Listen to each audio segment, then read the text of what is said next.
Salut Julien. Salut Hervé. Bienvenue à Ornans, au bord de la Loue. Merci. Alors j'ai quelques questions à te poser sur ton rapport au sauvage. D'accord, ça marche. Déjà, est-ce que quand tu étais enfant ou encore maintenant, on te traite un peu de sauvage des fois? Oui, ça arrive. Ça arrive un petit peu moins quand même avec le temps parce que le thème vient un petit peu à la mode, enfin. Ouais. Mais c'est vrai que quand j'étais gamin à l'école, j'étais un peu dans un autre monde. Les copains, c'était mobilette, foot et tout. Ouais. Puis moi, j'étais dans mes grenouilles, mes hirondelles, mes Je vois. fleurs. Tu vois bien? Oui, je vois de quoi tu parles. Tu vois le truc? Aquarium et tout. Ouais. Donc j'étais un peu à côté de la plaque pour eux. Et puis eux, ils étaient dans un monde qui, me disait pas grand-chose. Donc il y avait un décalage. Donc j'étais peut-être un peu sauvage à ce moment-là, ouais. Et dans ton rapport au sauvage, si on remonte dans ta mémoire, les premiers souvenirs que tu as, où tu as eu des moments forts de lien à cette nature, tu te souviens de quoi? Je me souviens de, par exemple, je devais avoir 4-5 ans, je devais être à quatre pattes dans le jardin de ma grand-mère, à pister des fourmis. Ça, c'est un bon souvenir. Et puis le premier la première grande émotion naturaliste, c'était un copain qui m'avait emmené observer un nid de busard des roseaux, qui est un oiseau qui niche de manière très sporadique en Suisse, malheureusement. Et c'était un truc incroyable. Ouais. Et des moments galères, des moments où tu étais dans la nature, mais je sais pas, orage, nuit ou je sais pas quoi, des moments que tu n'as pas aimé, c'est arrivé ou pas? Ouais, alors en général, je me sens vraiment, tu vois, je me sens super bien dans la nature, je me sens en sécurité dans la forêt, dans la nuit. J'ai pas peur, la pluie, c'est ok. D'ailleurs, ma première rencontre avec une salamandre, c'était effectivement sous la pluie, de nuit, dans la forêt. Tu vois, j'étais loin d'avoir peur. Mais c'est vrai que parfois, la force de la nature, quand c'est des orages, ça peut être assez terrible. Je me souviens notamment d'une nuit que j'ai passée avec un copain sur un col dans les Préalpes pour affûter au matin les petits coqs de bruyère. Et puis vraiment toute la nuit on a été dans la machine à laver de l'orage qui nous a tourné autour, qui nous a passé au-dessus 10 fois. C'était assez terrible. À un moment donné, tu lances au loin le trépied, le matériel photo, les jumelles, tous les trucs qui pourraient être un peu métallisés pour essayer de sauver ta peau. C'était assez épique. Et vous l'avez vu le coq de bruyère? Ce matin-là, ouais, je crois qu'on les a observés. Oui, quand même. Ouais, ça valait le coup de. Ça valait la peine de survivre quand même.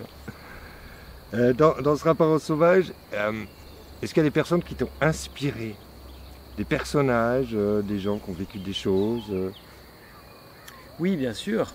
Alors déjà, j'ai eu un instituteur quand j'avais 9-10 ans, qui était super chouette. C'était pas forcément un passionné de nature, en fait sa passion c'était les églises romanes, tu vois, donc c'était un peu un autre sujet. Oui, c'est autre chose. Mais comme c'était un esprit très ouvert, très curieux, il nous a beaucoup emmenés dehors, observer les nids d'hirondelles dans le village, apprendre les noms des petites fleurs au printemps, observer. Vous faisiez des sorties nature. Voilà, on allait voir les canards hivernants au bord du lac, au bord du Léman en hiver, les morillons, les milouins, les lettres rousses, etc., les grèbes. Donc ça m'a beaucoup fait découvrir de choses. Et puis justement, cet instituteur, je vais y arriver, il était abonné à la Hulotte. Alors j'ai découvert la Hulotte, j'ai découvert les petits cartoons avec Adrien Desfossés, etc. Et j'ai trouvé ça génial. Et je pense que ça a aussi participé à un moment donné à mon envie de créer mon petit journal nature. Oui, de créer ton journal. Ouais. Et est-ce que tu as eu une expérience forte à un moment pour te dire ça va être ma vie, le rapport au sauvage, ou est-ce que ça s'est fait progressivement? Ça s'est fait progressivement, tu vois, gamin, j'ai eu à un moment donné cette envie de partager cette passion, de faire quelque chose de positif, un petit peu contre le manque de respect que j'observais tout autour de moi pour le monde vivant. Donc j'ai créé ce petit journal que j'ai appelé La Salamandre, mais pour moi c'était pas du tout évident que ça deviendrait un métier, une vocation, que ça fédérerait bien plus tard toute une équipe, qu'on ferait plein de choses. J'ai pas du tout imaginé tout ça, quoi. J'ai mis vraiment tout mon amour dans le premier numéro, puis dans le deuxième, puis dans le troisième. J'avais envie que ça soit toujours plus beau, toujours plus authentique, quoi. Mais je n'ai pas fait des grands plans sur la comète et des grandes planifications. Ouais, donc progressivement, tu en es venu à... ça y est, c'est ta raison de vivre quelque part, ce lien à la nature. Oui, je pense. Je pense qu'effectivement, c'est devenu mon métier, c'est devenu petit à petit aussi le travail de toute une équipe. Et puis c'est vrai que c'est vraiment ce qui me fait vibrer. Je pense que j'essaye d'avoir à travers la salamandre une modeste contribution positive sur la société, sur notre époque. Mais intéressant, on en a déjà discuté entre nous, il y a de la colère ou de l'angoisse par rapport à ce que devient notre espace de vie.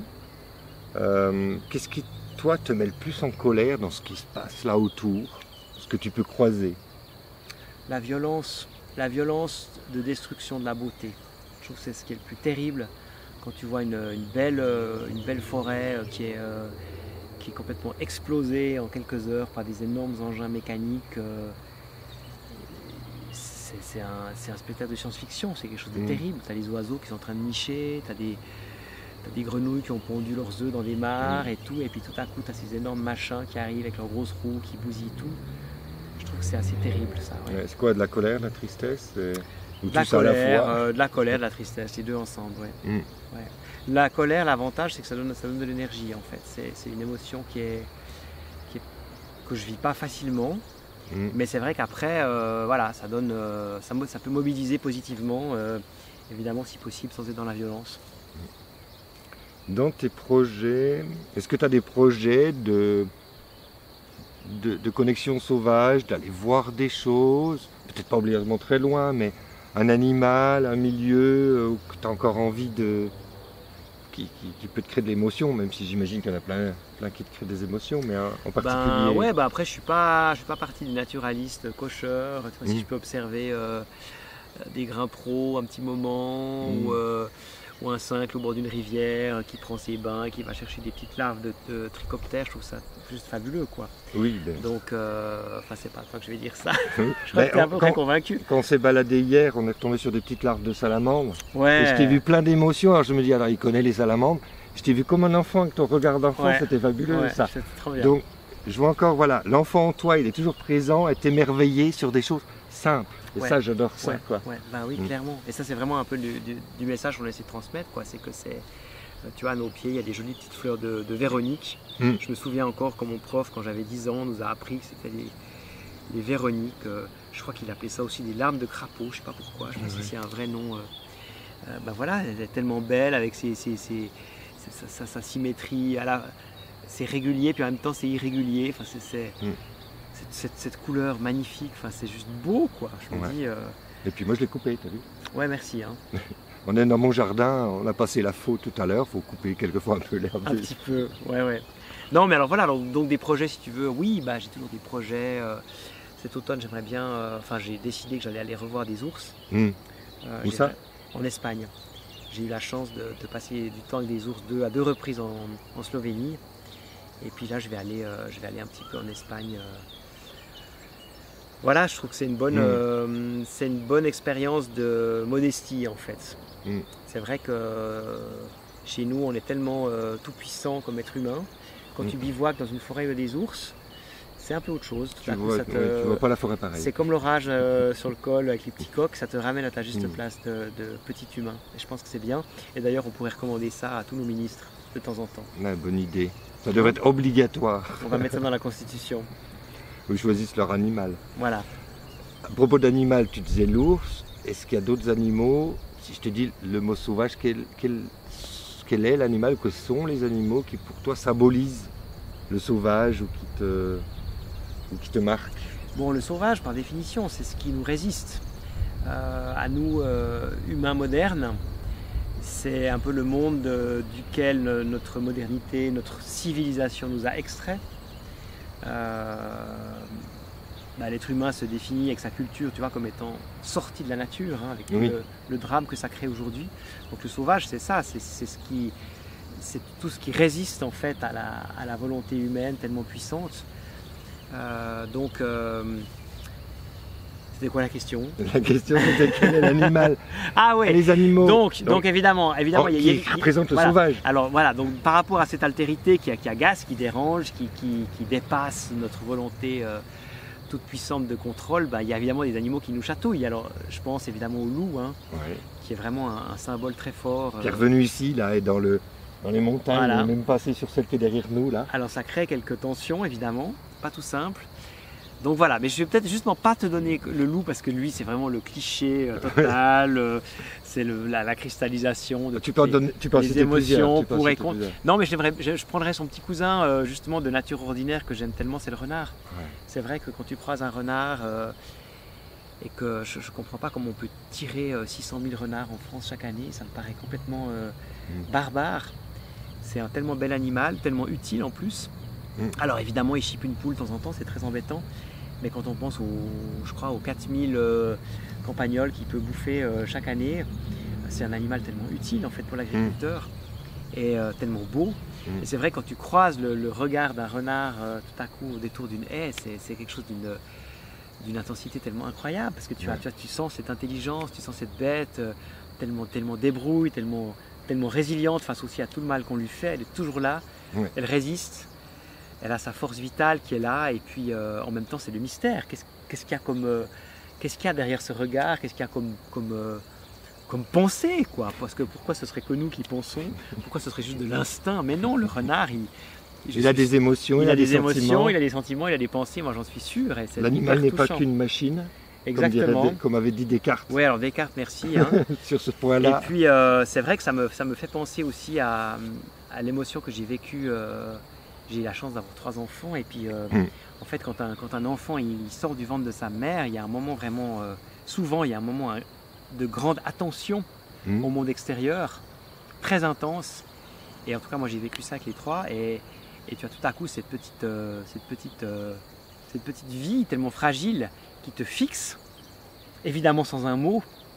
Et il y a une telle intensité et un tel mystère. C'est comme le regard du renard. Et c'est très très beau, c'est très touchant. Et c'était presque un peu triste à un moment donné. Enfin, tu vois tes enfants qui grandissent, c'est magique. Tu vois l'éclosion du langage, quelque chose de tellement extraordinaire. Et en même temps, tu sens cet esprit sauvage qui s'évapore avec l'apparition du langage. Et voilà, ce petit humain, ce petit homme, cette petite femme. Ce domestique. Voilà, ce domestique passe à autre chose. C'est bien aussi, c'est dans l'ordre des choses. Mais il y a quelque chose qui se perd quand même. Ouais, cette image du jeune renard, je vois bien aussi pour avoir fait pas mal d'affûts et j'ai aussi 3 enfants, donc oui, il y a une émotion derrière ça. Là, j'ai plus trop de questions, c'est plutôt quel message toi tu aurais envie de transmettre dans notre rapport au sauvage, parce que j'imagine qu'avec la salamandre, il y a quelque part des messages, il y a la connaissance, mais il y a la beauté aussi des choses, comme tu l'as dit. Mais là, qu'est-ce que tu auras envie de dire sur ce rapport dans l'idée de comment ça peut évoluer ou comment tu aimerais que ça évolue? En fait, je me suis longtemps inquiété pour les libellules, pour les papillons, pour les oiseaux, parce qu'il y a beaucoup de choses qui disparaissent tout autour de nous. C'est pas nécessaire d'aller en Amazonie, constater cet effondrement du vivant qui est très très impressionnant tout autour de nous. Les grosses bêtes se portent assez bien, les chevreuils, les chamois, les loups, etc. Mais c'est vraiment, pour moi le plus spectaculaire, c'est les insectes. Et puis évidemment ceux qui se nourrissent des insectes, et puis évidemment aussi les milieux, quoi. Donc tout ça est très inquiétant. Le dérèglement climatique, les espèces envahissantes, tout ça, ça en rajoute une grosse couche. Alors voilà, moi j'en suis arrivé à un stade où je me fais plus trop de soucis pour tout ça, parce que je me dis qu'il faut prendre du recul et puis que le monde vivant, il a su façonner le climat, les conditions de la vie sur Terre pendant plus de 3 milliards d'années. Il a vécu d'autres extinctions de masse, il rebondira. La place qu'on est en train de faire, malheureusement, ça sera de la place pour de la créativité. Donc je pense qu'aujourd'hui, c'est plus pour nous que je m'inquiète. Oui, l'humain qui est plutôt en danger. La nature, le sauvage reprendra l'espace disponible. Voilà, d'une manière ou d'une autre, ce sera très créatif. Il risque d'embarquer quand même quelques espèces avec lui, c'est ça le problème. Déjà, bien sûr. Oui, mais je pense que c'est plus maintenant, l'enjeu, c'est plutôt nous. Et par rapport à ça, je pense que pour garder justement courage, pour garder force, pour garder inspiration, le monde vivant, le monde sauvage, il a énormément à nous offrir, à nous apporter. Et c'est aussi un petit peu le message qu'on veut transmettre à travers la salamandre, que finalement, se reconnecter au monde vivant, c'est aussi pour prendre soin de nous, humains, pour garder vivant la flamme de la joie, de la vie, de l'espoir. Et c'est ce que je souhaite à chacun d'entre vous, vraiment de garder ce contact et cette joie. Et voilà. Et on a peut-être déjà perdu beaucoup de choses, mais il y a des choses qui restent, qui vivent, qui palpitent autour de nous. Elles sont très précieuses. Ok. Ben, merci beaucoup pour ce moment partagé. Et puis, ben, à une prochaine fois. Avec plaisir, Salut, c'est Julien. clair. Salut Hervé.